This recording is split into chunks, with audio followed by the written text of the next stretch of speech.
Misteri jeritan di balik dinding besi raksasa. Sahabat satu pesan, bayangkan ini. Di kaki pegunungan yang tersembunyi, ada sebuah tradisi yang mengerikan. Penduduk setempat 3 kali sehari memukul kunci pintu besi raksasa. Setelah itu, mereka menempelkan telinga ke pintu, menanti, dan apa yang mereka dengar? Gema teriakan yang menggema di balik pintu itu.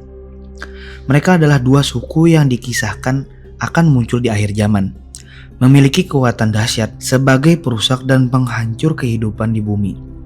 Mereka bahkan akan berperang melawan Nabi Isa alaihissalam beserta pasukannya di Bukit Tur Sina. Kemunculan mereka adalah salah satu tanda besar kiamat menurut keyakinan umat muslim. Dan kisah tentang kaum ini juga ditemukan dalam ajaran Yahudi dan Kristen. Bahkan muncul dalam banyak mitologi serta cerita rakyat di berbagai negara, termasuk legenda Britania Raya dan Irlandia. Keberadaan dinding yang mengurung mereka masih menjadi teka-teki besar. Namun, ada satu peta kuno yang dibuat oleh seorang ahli geografi muslim pada abad ke-12 yang secara mengejutkan menunjukkan lokasi tembok Ya'juj Ma'juj.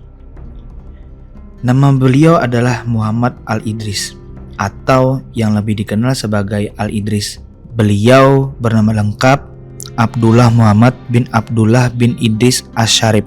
Al-Idris inilah orang pertama yang berhasil membuktikan bahwa bumi itu berbentuk bulat. Meskipun sekitar 500 tahun sebelum Masehi, Pythagoras pernah berteori demikian, tapi itu hanya dalam pemikiran. Yang luar biasa, nasab Al-Idrisi masih punya garis keturunan dari Nabi Muhammad SAW melalui Hasan bin Ali, cucu baginda Nabi.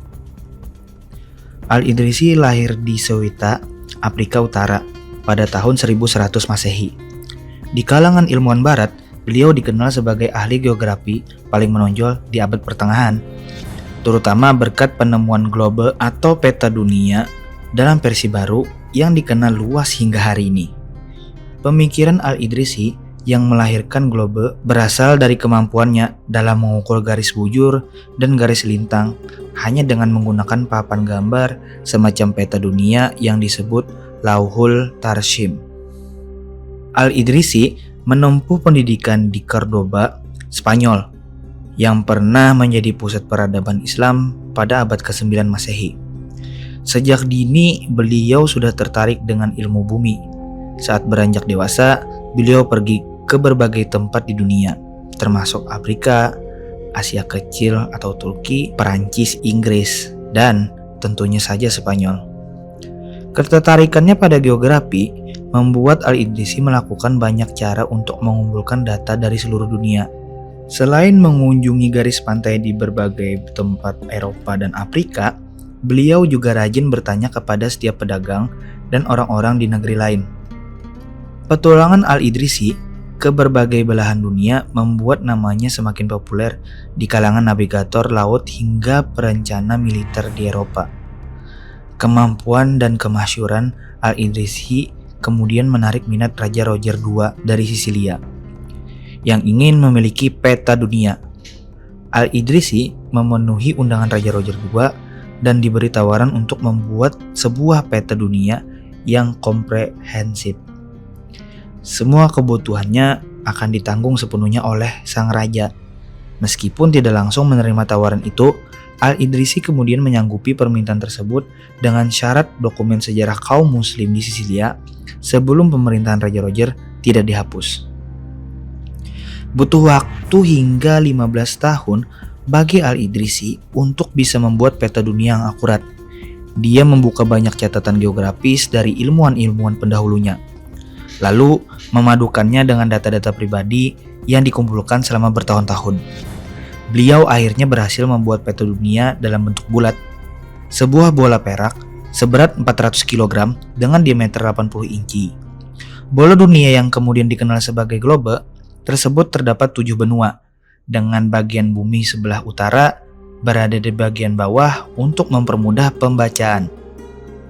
Untuk mempermudah penggunaan globe yang dia buat, Al-Idrisi menyusun buku panduan berjudul Kitab Al-Rujari atau The Book of Roger sebagai penghormatan kepada Raja Roger dari Sisilia. Buku tersebut menjelaskan secara detail bagian-bagian dari bumi seperti struktur, daratan, hingga perairan. Nah, dari peta yang digambar oleh Al-Idrisi ini ada satu bagian yang sangat menarik. Di wilayah yang tampaknya terletak di timur Laut Kaspia, terdapat gambar sebuah tembok yang memanjang. Dan di dalamnya tertulis Yakjuj dan Makjuj dalam tulisan Arab. Meskipun tidak jelas di wilayah mana persisnya. Terlihat di peta tersebut bahwa lokasi Yakjuj dan Makjuj berada di pulau paling ujung di dunia. Yang jadi pertanyaan besar adalah bagaimana bisa Al-Idrisi menyisipkan lokasi tembok Yakjuj dan Makjuj itu di sana. Apakah beliau pernah ke sana? Dalam kitab yang ditulis oleh Al-Idrisi sendiri, Nuzhat al-Mustaq, dikisahkan ada seorang pengembara yang pernah melihat langsung tembok Yakjuj dan Makjuj. Jadi pada suatu malam, Khalifah Al-Watsik Billah bermimpi melihat dinding pembatas yang mengurung Yakjuj dan Makjuj telah hancur dan jebol. Karena mimpi itulah, beliau akhirnya mengutus semua tim ekspedisi yang dipimpin oleh Salam Tarjuman, seseorang pengembara terkenal asal Turki. Dalam kitab itu dituliskan sang khalifah membekali Salam Tarjuman dengan 5.000 dinar dan 10.000 dirham sebagai uang tambahan, setara dengan lebih dari 20 miliar rupiah. Kemudian Khalifah juga mengutus 50 pemuda berbadan kuat untuk menemani Salam Tarjuman. Masing-masing diberikan uang 1.000 dirham dan biaya hidup selama 1 tahun. Selain itu, Khalifah juga memerintahkan agar rombongan ekspedisi menyesuaikan pakaian mereka dengan pakaian penduduk yang hendak didatangi, serta memberikan 200 ekor keledai untuk membawa perlengkapan dan air. Rombongan Salam Tarjuman berangkat dari Samara, Irak, menuju wilayah Armenia. Di sana, dia menemui Ishak bin Ismail, penguasa Armenia. Dari Armenia, dia berangkat lagi ke wilayah utara, ke daerah-daerah Rusia. Dia membawa surat dari Ishak bin Ismail ke penguasa Sarir, lalu ke Rajalan, lalu ke penguasa Pailan. Penguasa Pailan mengutus 5 penunjuk jalan untuk membantu Salam Tarjuman sampai ke pegunungan Yakjuj dan Makjuj. Selama 27 hari, rombongan Salam Tarjuman mengarungi puing-puing daerah Bas Jarat. Ia kemudian tiba di sebuah daerah yang luas, bertanah hitam dan berbau sangat busuk. Selama 10 hari, Salam Tarjuman dan rombongan melewati daerah yang menyesakan itu. Dia kemudian tiba di wilayah berantakan dan tak berpenghuni. Penunjuk jalan mengatakan kepada Salam Tarjuman bahwa daerah itu adalah daerah yang dihancurkan oleh Yakjuj dan Makjuj pada zaman dahulu. Setelah 6 hari berjalan menuju daerah tembok Yakjuj dan Makjuj, mereka tiba di daerah berpenghuni yang berada di balik gunung tempat Yakjuj dan Makjuj berada. Salam Tarjuman kemudian pergi menuju pegunungan Yakjuj dan Makjuj. Sesampainya di kawasan itu, di sana dia melihat pegunungan yang terpisah oleh lembah luas, sekitar 150 meter lebarnya. Lembah itu ditutupi tembok berpintu besi sekitar 50 meter tingginya. Di sana, Salam mendapati tembok itu sudah retak.